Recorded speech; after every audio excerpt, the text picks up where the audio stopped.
الصلاة خير من النوم۔ پیارے دوستو، ایک مرتبہ مدینے میں ایک شخص کی بہن بیمار ہو گئی تو وہ اپنی بہن کی عیادت اور دیکھ بھال کرتا رہا، لیکن آخر کار بیماری کے چلتے اس کی بہن اس دنیا سے رخصت ہو گئی۔ اس کے بعد اس نے اپنی بہن کو دفنا دیا۔ جب وہ اپنی بہن کو قبر میں اتارنے کے لیے اترا تو اس کی جیب میں سے 1 دینار کی تھیلی اور کچھ ضروری سامان قبر میں گر گیا۔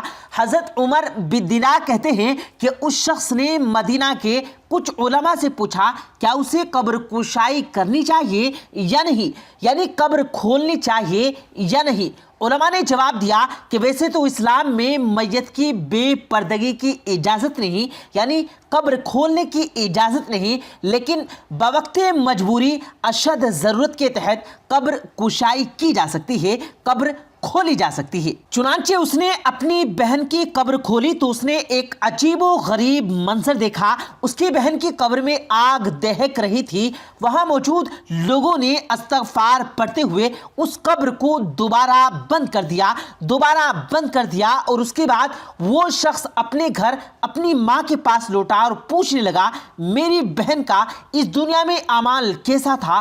ماں نے کہا اب جب وہ مر چکی ہے تو اس کے اعمال کا کیوں پوچھے ہو؟ لیکن جب اس نے بہت زیادہ اصرار کیا تو اس کی ماں نے بتایا تیری بہن ایک تو نماز کو تاخیر کر کے پڑھتی تھی، یعنی کہ جب اذان ہوتی تھی تو وہ سستی کے مارے بیٹھی رہتی تھی یہاں تک کہ اگلی نماز کا وقت ہو جاتا تھا، اس کے بعد وہ اٹھتی اور نماز ادا کرتی۔ اس شخص نے جواب دیا چاہے وہ نماز کو دیر سے پڑھتی تھی یہ ایک ضرور تھا مگر اپنا فرض ضرور ادا کرتی تھی، تو اللہ تو بہت غفور رحیم ہے، مجھے اس کے بارے میں کچھ اور بھی بتاؤ تاکہ میں یہ جان سکوں کہ اللہ کے کس عذاب کا وہ شکار ہو رہی ہے۔ اس کی ماں نے جواب دیا کہ تیری بہن میں ایک خرابی اور بھی تھی، وہ عیب یہ تھا کہ جب پڑوسی سونے چلے جاتے یعنی کہ سونے کے لیے دروازہ بند کرتے تو یہ جا کر ان کے دروازے پر کان لگا لیتی اور ان کی باتوں کو سنا کرتی تھی، ان کی پوشیدہ باتوں کو معلوم کرنے کی کوشش کرتی تھی۔ اس پر اس شخص نے جواب دیا ہاں اس کی یہی ایک بات نے اس کو ہلاک کر ڈالا، اس نے دوسروں کی باتوں کو کھوج کی، دوسروں کی پردہ خراب کیا، اللہ نے اس کا بھی پردہ نہ رکھا اور مرنے کے بعد اس کی قبر کا عذاب بھی لوگوں کو دکھا دیا تاکہ دنیا کے لوگ اس کا انجام دیکھ سکیں اور عبرت حاصل کر سکیں۔ پیارے دوستو، اسی طرح کا ایک اور واقعہ دوسرا جو عذاب قبر کا ہم نے آپ کو سنانا ہے وہ حضرت علی بن مدینہ زبیل جلیلۃ القدر محدثین امام بخاری کے استاذ ہیں۔ انہوں نے بیان کیا کہ میرے والد صاحب کا انتقال ہو گیا اور میں اللہ کے فضل سے حافظ قرآن تھا۔ میرا یہ معمول تھا کہ میں روزانہ والد صاحب کی قبر کے پاس جاتا، قرآن کریم پڑھ کر انہیں ایصال ثواب کرتا۔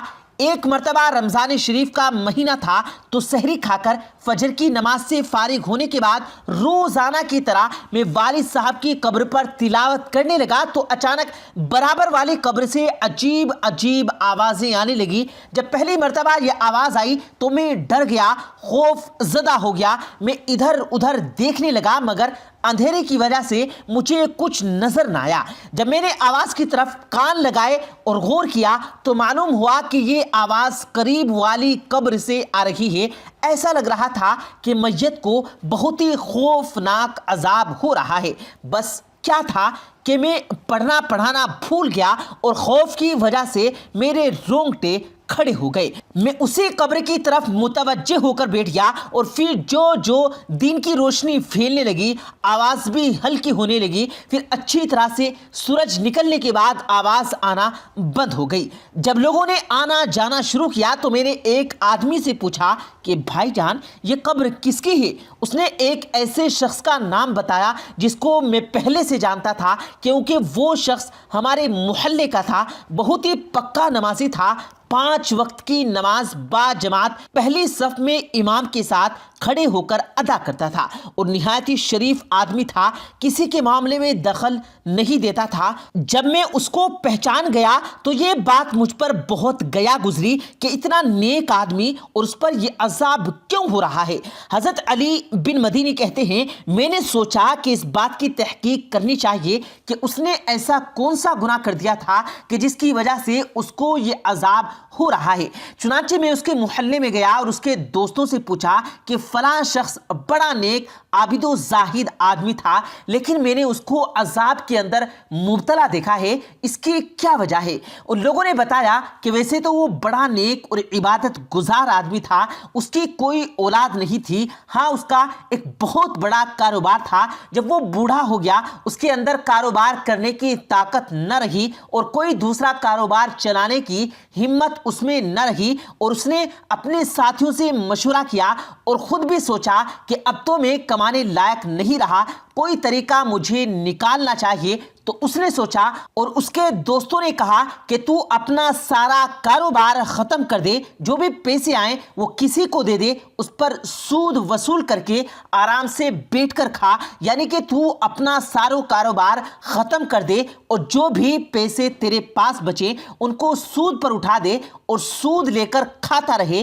اس نے سارا حلال کاروبار ختم کر دیا اور جو رقم ملی اس کو سود پر لگا دیا۔ چنانچہ وہ کاروبار سے فارغ ہو گیا، اس لیے ہر وقت مسجد میں ہی رہتا تھا، 5 وقت کی نماز امام کے ساتھ پہلی صف میں پڑھتا اور پورا دن ذکر میں مشغول رہتا۔ اسے ہر مہینے سود کی رقم مل جاتی تھی جس کے ذریعے مہینے بھر کا اس کا گزارا چلتا رہتا تھا۔ علی بن مدینی فرماتے ہیں بس یہ سن کر وہ سمجھ گیا کہ اس کو جو عذاب ہو رہا ہے وہ اسی سود خوری کی بنا پر ہو رہا ہے۔ اللہ پاک قرآن مجید میں صاف الفاظ میں فرما چکا ہے جس کا مفہوم یہ ہے سود تو اللہ اور اس کے رسول کے ساتھ کھلی جنگ ہے۔ جس شخص نے اللہ اور اس کے رسول کے ساتھ جنگ کی وہ کیسے فلاح پا سکتا ہے؟ تو پیارے دوستو، دیکھا آپ نے سود کا کیا بوال ہے، اس آدمی کو کتنا خطرناک عذاب ہو رہا تھا۔ ہم اللہ سے دعا کرتے ہیں کہ اللہ پاک ہمیں اور آپ کو قبر کے عذاب سے محفوظ رکھے اور ہمیں اچھے اور نیک اعمال کرنے کی توفیق عطا فرمائے، آمین ثم آمین۔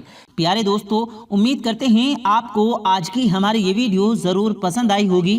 اگر آپ کو یہ ویڈیو پسند آیا ہو تو اس ویڈیو کو دل سے لائک کریں اور زیادہ سے زیادہ لوگوں تک اس ویڈیو کو ثواب کی نیت سے شیئر کریں، اور اس ویڈیو کے بارے میں آپ کی کیا رائے ہے کمنٹ سیکشن میں اپنی رائے کا اظہار ضرور دیں، اور مزید اسی طرح کی روز کی ویڈیو پانے کے لیے ہمارے چینل کو ضرور سبسکرائب کریں۔ ملتے ہیں پھر ایک نئی ویڈیو کے ساتھ، تب تک کے لیے اللہ حافظ۔